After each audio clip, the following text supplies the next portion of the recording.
Chapter 40. Mysticism Curriculum. An interesting trick? Klein asked out of extreme curiosity. Old Neil chuckled and said, I'll complete my patrol of the armory, storeroom, and archives.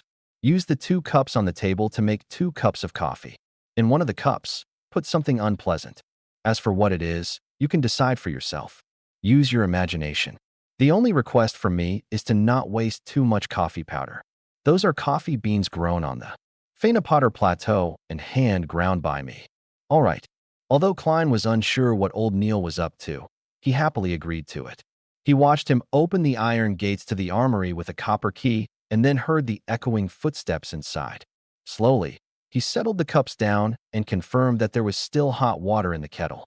He removed the silver tin can's lid and using a tiny spoon with a metallic sheen, Klein scooped a spoonful of rich, aromatic coffee powder into each of the 2 cups. Then, he poured in the hot water and stirred it. As a transmigrator who came from an era abundant in resources, he was no stranger to coffee.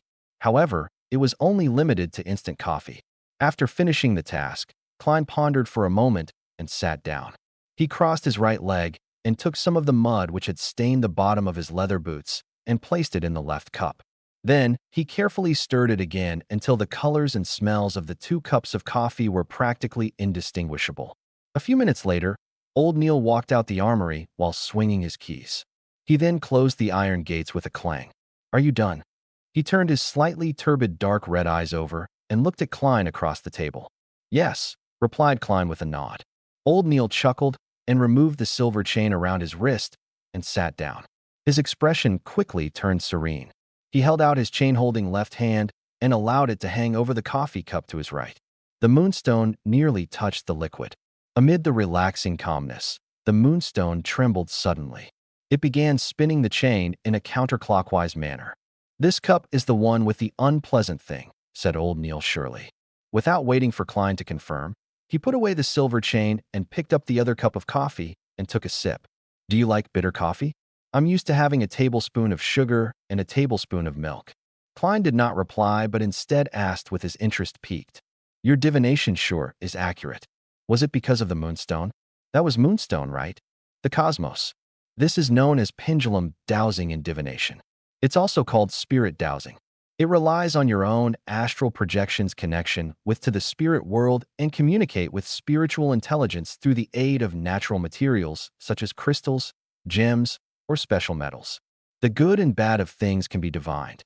Let's talk about the 2 cups of coffee. A counterclockwise motion implies bad, while a clockwise motion is good. If it doesn't move, it's neither good nor bad. You can write the statement on a piece of paper. Take note, it's a statement and not a question.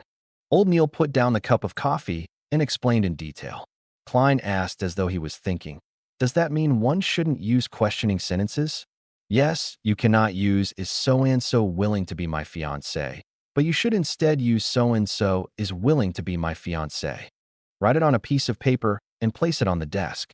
Then use your dominant hand to hold the pendulum chain. Take note, use your dominant hand, said old Neil with a chuckle. When doing so, keep your arm straight. Adjust the chain's length and make the moonstone hang just above the piece of paper to the point of almost touching what we wrote. Then, close your eyes and repeat the sentence 7 times in your mind. Open your eyes when you are done and see if the spirit pendulum turns or not. If it doesn't, close your eyes again and repeat the process until it moves. Klein nodded slightly and asked, counterclockwise means no, and clockwise means yes? It can also be interpreted as success or failure, corrected old Neil. He taught Klein the other usages and details of spirit pendulum divination.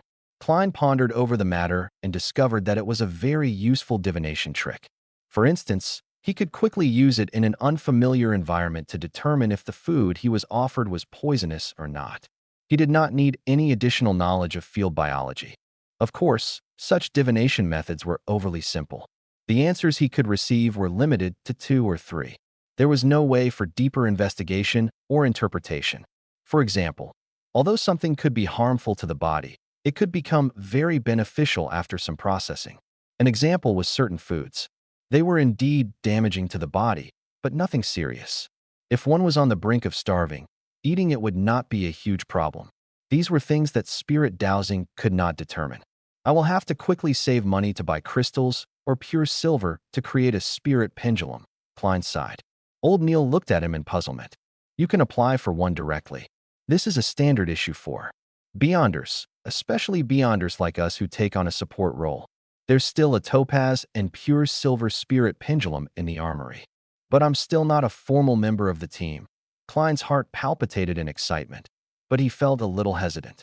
Old Neil chuckled and said, for Beyonders, regardless of whether they are formal members or not, they have to be provided with conveniences in other areas since there's no pay rise. Maybe the word perk is more suitable. I'll apply with Captain later. Klein clenched his fists secretly as he made up his mind. How was he to know if Captain would approve his request without trying? All right, said Old Neil with a smile. We can officially begin our mysticism curriculum. The basics consist of symbolism. Do you know what symbolism means? Klein recalled the bits and pieces he had heard and the things he had seen and heard from his spirit world and the gray fog. He deliberated and said, regardless of the spirit world or the illusory cosmos, as well as the unknown realms, they are beyond our sensory world. It's not something that can be accurately described by the information our ears, nose, and eyes obtain. What we obtain are simply indescribable experiences and direct revelations. They also appear as abstract characters or pictorial symbols. These symbols represent different items and different meanings. Very accurate, as expected of a seer. Old Neil nodded solemnly. Only by grasping the ability to interpret the symbols can you really take the next step into the world of mysticism. Yes, the pictures on tarot cards and each of the elements in the pictures are symbols. They are man-made symbols that help us understand and interpret primordial revelations. He pulled out a piece of paper and picked up a fountain pen beside him. He drew a short curve. Following that, he added a few vertical lines beneath the curve. He looked up at Klein and asked, do you know what this symbol represents? Klein looked at it for quite a while before saying hesitatingly, eyelashes. Old Neil exhaled. This is the symbol of the bumper harvest constellation. This is the thunderous constellation, and this is the frost constellation. He casually drew a few more symbols. As Klein memorized them, he could not help but comment. The names of especially constellations are unsophisticated. Yes, unsophisticated. Really, these. How tacky and primordial. Old Neil revealed a smile. Emperor Roselle thought the same back then. He always had the intention of changing the constellation names to things like Virgo, Cancer, and Scorpio. Unfortunately, he did not have the strength to go against tradition. At the very least, these constellations' old names and the corresponding dates that they represent guide farming and harvests. I have to say that Emperor Roselle sure is a person with ideas. Klein was at a loss for words. Yes, Emperor Roselle was likely a decent person when he was alive. Old Neil was unable to understand Klein's humor as he continued explaining the various basic symbols, such as the various constellations, the sun, the crimson moon, the brown planet, the scarlet planet, and the blue planet. While talking about these, he would teach Klein how to draw the divination astrolabe and indicate what things to pay attention to. He also taught the materials and creation of a crystal ball and the choice of incantations. The teachings overwhelmed Klein. If not for his discovery that the seer potion had improved his memory slightly, he would have long asked Old Neil to stop to aid his digesting of the information. That's all for today's mysticism class. Think over it yourself and ask me if you have any questions. Old Neil took out a gold pocket watch and opened it with a snap to check the time. Do not forget to read the historical documents I prepared for you. To be frank, I feel fear seeing them. All right. Klein took the pieces of paper that were sketched with symbols by Old Neil. He quickly went through the mysticism knowledge he learned today to prevent himself from forgetting it. Old Neil took a sip of a newly brewed cup of coffee and said, memory itself won't do. You have to use it often. That way, you can make the knowledge instinctual. Also, cogitation has to be carried on every day. Only more practice and usage will allow you to grasp the power of the potion, digging into the mysteries it hides away and removing its unpleasant effects. With this raised, Klein recalled acting and the divination club. He probed, my potion's abilities are related to divination. Practicing by myself will not do. I need to make contact with lots of people and divine for them to quickly grasp it. I plan on joining the divination club after having some spare cash. the one on House Street in Northborough, to become a real seer. This was not something he could hide from the Nighthawks in the future. It was better to prepare them. Your idea is very similar to Daly's. She has always clamored to be a real spirit medium. Old Neil shook his head and laughed. But why must you wait till you have spare cash? You can apply to Dunn and get him to approve of the expenses. Organizations like a divination club might also have cultists or members of evil organizations in them. As a civilian staff member of the Nighthawks and a standard Beyonder, your membership makes it easy for us to monitor them. It's part of the job. We would regularly monitor these places, but as we lack manpower, we can't keep watch on them for long. Now, it can be handled to you. I can do that. As he looked at old Neil's serious expression, Klein was dumbfounded. This is making an expense claim for private matters. I know nothing about such matters. Indeed, I'm just a keyboard warrior. You wish to use your own money to do this. Old Neil smiled as he added when he saw Klein's face. Klein immediately shook his head as he answered firmly. I plan on reporting it to Captain. Old Neil nodded in satisfaction and looked at the cup of coffee with the unpleasant thing inside. It had not been poured away. What did you put in there? Klein smiled embarrassingly. It's just some dirt underneath my boots. Its color and your coffee powder looks almost the same. Old Neil was taken aback as he suddenly clasped his mouth and roared. Why aren't you pouring it away yet? Chapter 41. Audrey and her Susie. After pouring away the coffee and returning to the armory to take the thick stack of historical materials and explanatory transcripts from Old Neil, Klein followed the wall of lights up the staircase to the Blackthorn Security Company. Tap, tap, tap. His footsteps echoed in the sealed and quiet basement. After Klein left the spiral staircase, he pushed open the door and identified his bearings before heading for the second office opposite of him. After familiarizing himself for 2 days, he had a general understanding of the layout of the Blackthorn Security Company. The entrance brought visitors to a huge reception hall with sofas and tables. Through the partition, there was an inner region.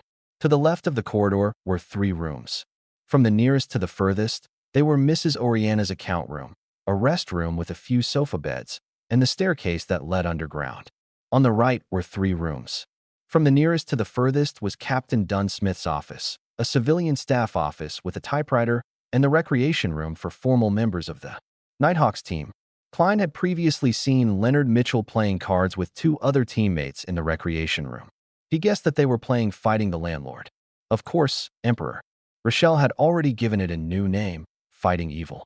However, the way it was played was identical to what Klein knew. Brett was entitled to a day of sleep after a night shift. Roseanne was at the reception desk.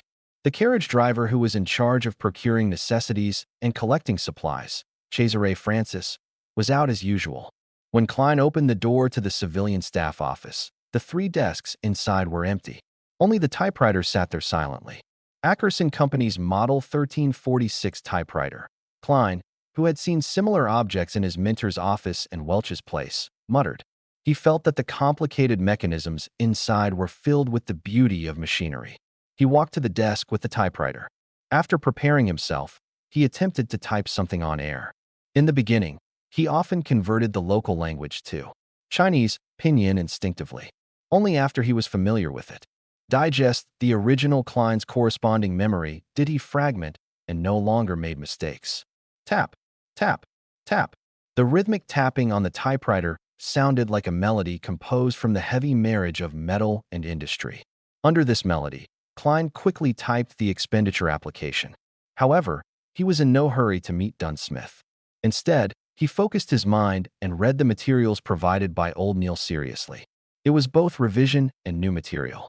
When it was almost noon, he stretched his neck and put away the documents. He then read and consolidated what he had learned on mysticism in the morning. Only after all that did he take his application to the office next door and knocked on the door gently. Dunn was waiting for lunch to be delivered. When he saw Klein hand him the document, the corners of his mouth curved up. Did Old Neil teach you this? Yes. Klein did not hesitate to betray Old Neil. Dunn picked up his dark red fountain pen and signed it. I happen to be applying for funding for the months of July, August, and September from the church and the police department. I'll add yours in. When it's approved, get the money from Mrs. Oriana. You can draw the spirit pendulum in the afternoon. All right, Klein answered simply and vigorously. His tone, and eyes were obviously filled with joy. Before bidding Dunn farewell, he asked casually, "Shouldn't the budget for July, August, and September be applied for by June? Why are you applying for July's budget only in July?" Dunn fell silent for a few seconds before sipping his coffee. "We encountered 3 cases in June. I was so busy that I forgot about it." As expected of Captain and his poor memory, Klein knew he had asked a question he should not have asked. He gave a chuckle before leaving immediately. With that, he began a simple but regular lifestyle. He would spend half an hour in the early morning cogitating. He would have 2 hours of mysticism lessons in the morning and an hour and a half of studying the historical documents. After lunch, he would take a short nap in the break room to regain his energy. Following that, he would draw bullets and head to the shooting club. After finishing his practice, he would stroll over to Welch's place, which was not too far. He would then change routes and return to Iron Cross Street. That way, he could save on the carriage fees. If he had time, he would practice his spirit vision and spirit dowsing. On the way, he would buy groceries. In a private chemistry laboratory equipped with apparatus and items, a tall, blonde Audrey was looking at the cup in her hand. There were countless bubbles, and it made the atmosphere serene. Finally, the liquid in the cup precipitated into a sticky silver substance. "Haha, I'm indeed talented in mysticism. I succeeded in 1 try. I was worried of failure and prepared 2 sets of materials," the girl muttered to herself in delight. She put away the items she took from her family's vault or exchanged them with others. She took a deep breath and prepared to close her eyes to drink down the spectator potion. At that moment, barking sounded from outside the laboratory. Audrey frowned instantly. She hid the cup of silver liquid in a dark corner, turned around, and headed to the door. "Susie, who's here?"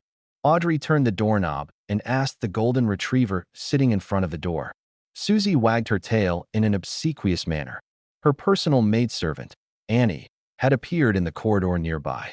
Audrey walked out of the laboratory and closed the door. She looked at Annie and said, "Didn't I tell you? Do not disturb me when I'm running chemistry experiments." A vexed Annie answered, "But there's an invitation from the Duchess Della, Duke Negan's wife."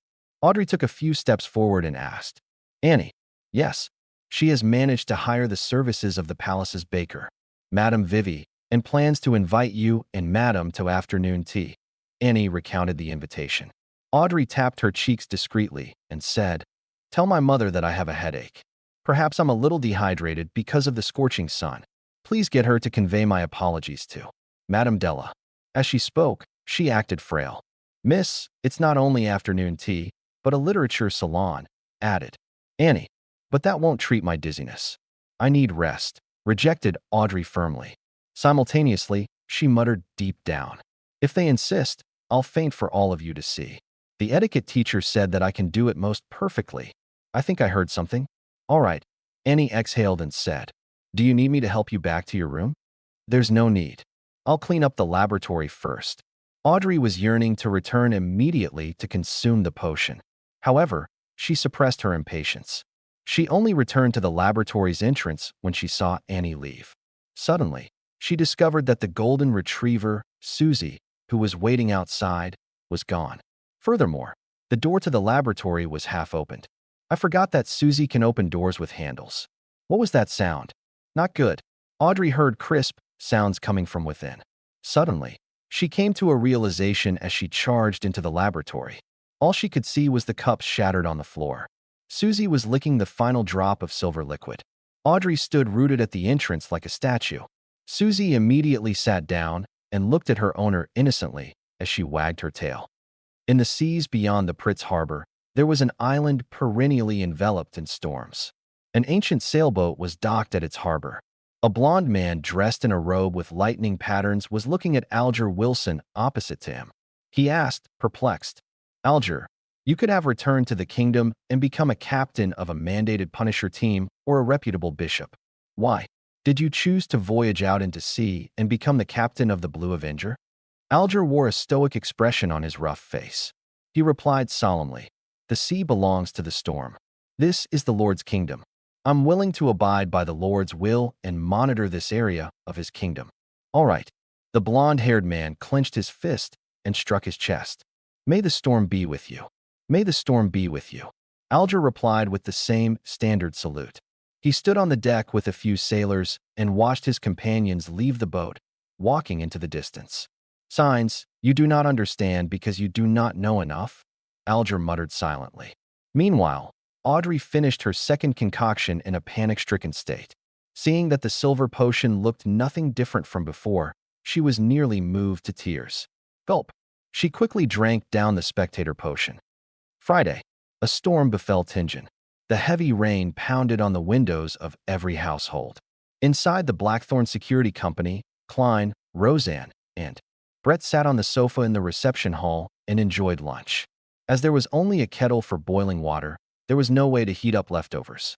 Klein could not eat rye bread every day or take the carriage home every day. If he did that, he would have to walk from Iron Cross Street to Welch's place in the afternoon and consider taking a carriage back. It was a waste of money. Therefore, he began joining Roseanne and his colleagues in eating the so-called office rations. The nearby Old Will's restaurant would punctually send a waiter at 10:30 every day. He would ask for their orders, and after determining the quantity, he would send it over at 12:30. The food was contained in what resembled meal boxes. At 3, he would return to take their orders for dinner and take back the utensils. The rations included meat, vegetables, and bread. Although the quantity was lacking, it was barely sufficient to fill a person. The cost of a meal ranged from 7 to 10 pence, depending on the different premium levels. Klein would always thicken his skin and order the meal costing 7 pence. Typically, there was half a pound of wheat bread, a tiny piece of meat cooked in different ways, a ladle of thick soup with vegetables, and tiny bits of butter or margarine. "We actually only have one Nighthawk here today," Roseanne said as she delivered a spoonful of thick soup into her mouth. "I heard that a case with cultist elements is going on in Golden Industry. Therefore, the police department has requested for 2 Nighthawks," Brett said as he put down his bread. Klein used the remaining wheat bread and dabbed it into the last bits of meat juice before stuffing it into his mouth. He did not say a word. Under his left sleeve, there was a silver chain with a topaz hanging. At that moment, knocks sounded outside the half-closed main door. "Please come in." Roseanne was taken aback as she put down her spoon. She quickly used a handkerchief to wipe her mouth and stood up. The door was pushed open as a man in a half-top hat came in. The left shoulder of his black formal suit was drenched. The sides of his hair had grayed. He put away his umbrella and said to Klein and company, "Is this the former small mercenary squad?" "You can say that," answered Roseanne like clockwork. The lanky man coughed and said, "I have a mission request." Chapter 42, Butler Klee. A mission request. You probably came to the wrong place. This security company's signboard is really nothing but a signboard. Klein immediately held back his urge to lampoon when he heard the visitor. How he yearned for there to be a message board and a screen for him to share his thoughts. But he soon realized that he had once asked a similar question. The captain's answer was that they could take on jobs if they were free. The money earned could be used as funding for the team's petty cash account and bonuses for the participants. Roseanne's eyes darted around as she thought for a moment before saying, "Our security personnel are all out on missions. The fastest it will take for them to return is an hour. If your matter isn't urgent, you can consider our services." Among the 6 formal Nighthawk members, Captain Dunn Smith had been invited to the cathedral by the bishop for some unknown discussion. Leonard Mitchell was guarding Cheney's gate in his place.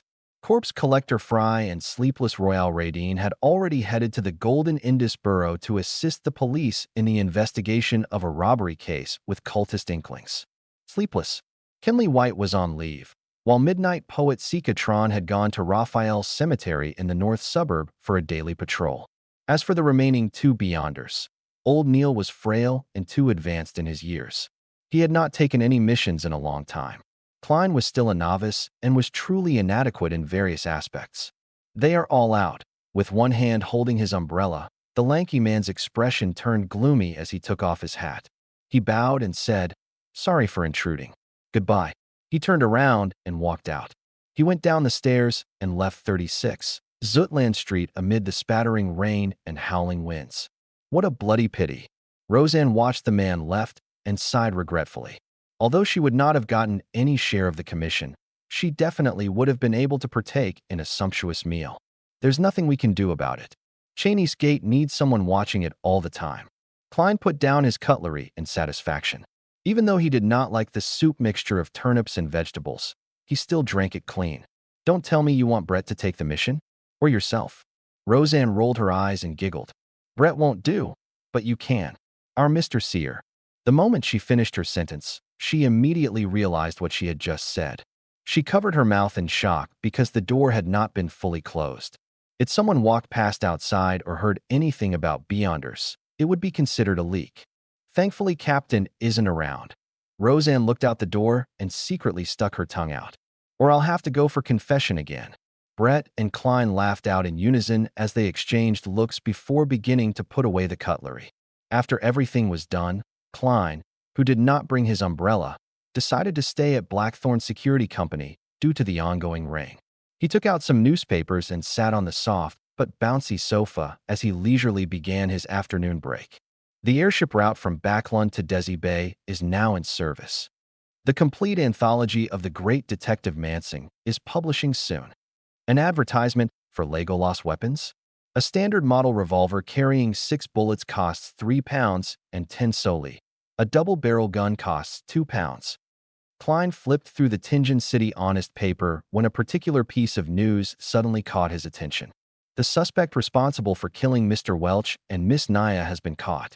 We believe it is a much-needed reprieve from the horror that has gripped North Borough, Golden Indus Borough and East Borough. Welch's father, Mr. McGovern, who is a banker, has escorted his youngest son's corpse back to Constant City where a grand burial will be held. After reading it a few times, Klein suddenly sighed. From the looks of it, Welch's father had bought the police's explanations and did not hire a private investigator to investigate the matter.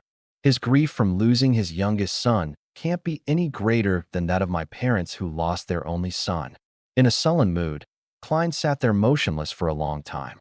He neither found it odd that he was not invited to Welch's and Naya's burials, nor did he feel depressed. Once everything calms down, I'll find a chance to offer a bouquet of flowers to their graves. Klein was about to take a nap in the break room when a knock came from the door of the reception hall again. Please come in. Roseanne, who was nodding off, suddenly jolted awake. The half-closed door was pushed open again. The lanky man from before walked in once again. Can I wait here? Your mercenaries, no, security personnel should be back soon, right? He asked sincerely, trying his best to hide his anxious expression. Sure. Please have a seat. Roseanne pointed at the sofa nearby.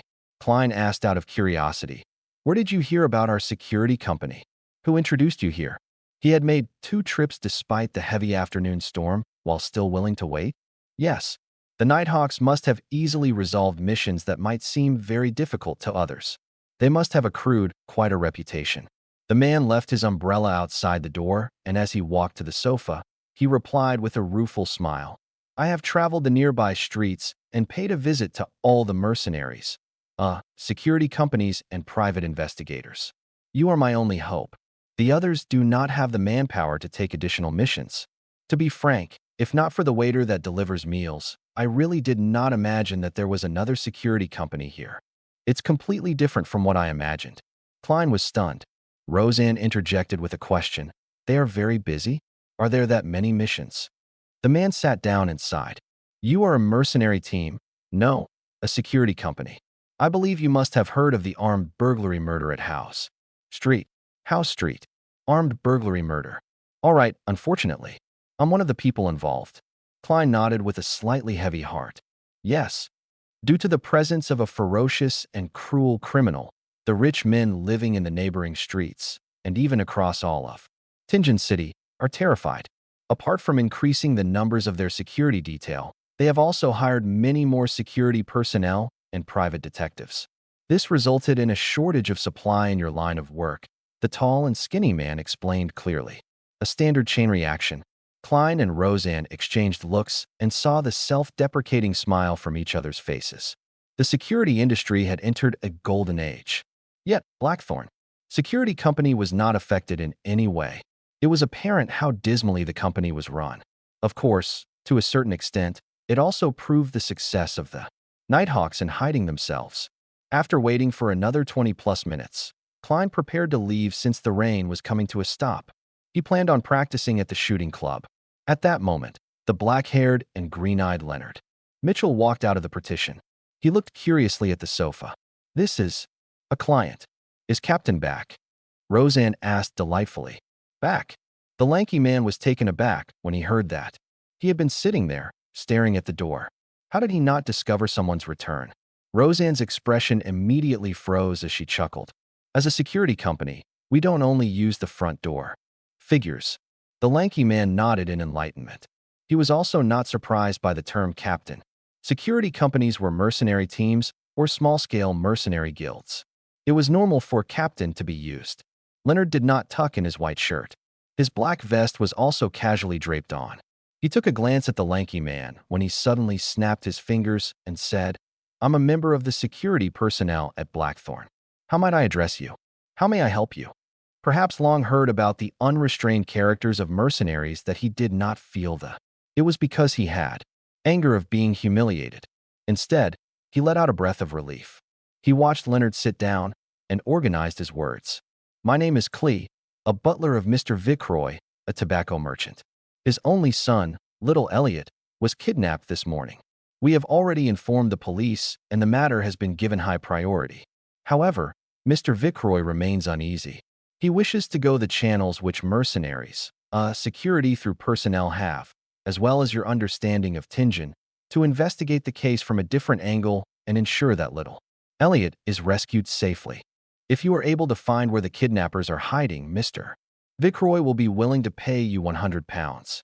If you have the means to successfully save young Master Elliot, he is willing to pay double. £200. Leonard Mitchell smiled leisurely. Mr. Viceroy seems to only wish for us to find the kidnappers' hideout. If not, he will not think that his only son is worth £100. A tobacco merchant who has close ties with the southern plantations will not just offer £200. No, Mr. Viceroy is only an ordinary merchant. He's not considered wealthy. Besides, he believes the police will be more professional when it comes to rescuing his son. Klee answered frankly. All right, no problem. Leonard snapped his fingers again. His green eyes turned their gaze on Roseanne. My beautiful lady, please write up a contract. Don't always act like a poet. In fact, all you do is recite the works of others. Having forgotten the presence of the client, Roseanne quipped. She was used to exchanging snipes with Leonard.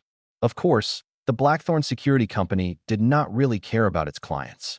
It was great to have them, but it was also fine not having them. Roseanne left the reception counter and entered the staff office. Soon, there were sounds of typing coming out from the office. The corners of Klein's mouth twitched a little. He found them too unprofessional. There was no standard template for a contract. This sure is tragic. And more saddening is the fact that I'm working at such an unprofessional company. The moment these thoughts arose in him, Roseanne completed a simple contract that had only a few clauses. Then Klee and Leonard Mitchell signed it. After Klee stamped it, she took the contract and returned to the accounting room and got Mrs. Oriana to stamp it with the Blackthorn Security Company logo, something that was actually useless. Dunn typically handed it to Oriana for safekeeping. On Sunday, it would be passed to Roseanne and company. I'll wait for your good news. After receiving one copy of the contract, Klee stood up and bowed with his hat off. Leonard did not respond. He seemed to be in deep thought. He suddenly turned his head toward Klein and revealed a smile. I need your help. Ah. Klein was taken aback. I mean, you and I can finish this mission together. The corners of Leonard's mouth curved up slightly as he explained. I'm good at combat, shooting, climbing, sensing, enchanting, and taking on some support roles. But that does not include looking for people. You don't expect old Neil to go out in such weather, right? When he said sensing, his voice was lowered to a mumble that Klein could barely hear. All right. Klein did have the urge to attempt his new abilities, while also feeling a little wary toward Leonard Mitchell. Phew. Let's hope it will be completed successfully. I wonder how useful my seer abilities will be. He wondered with some anticipation.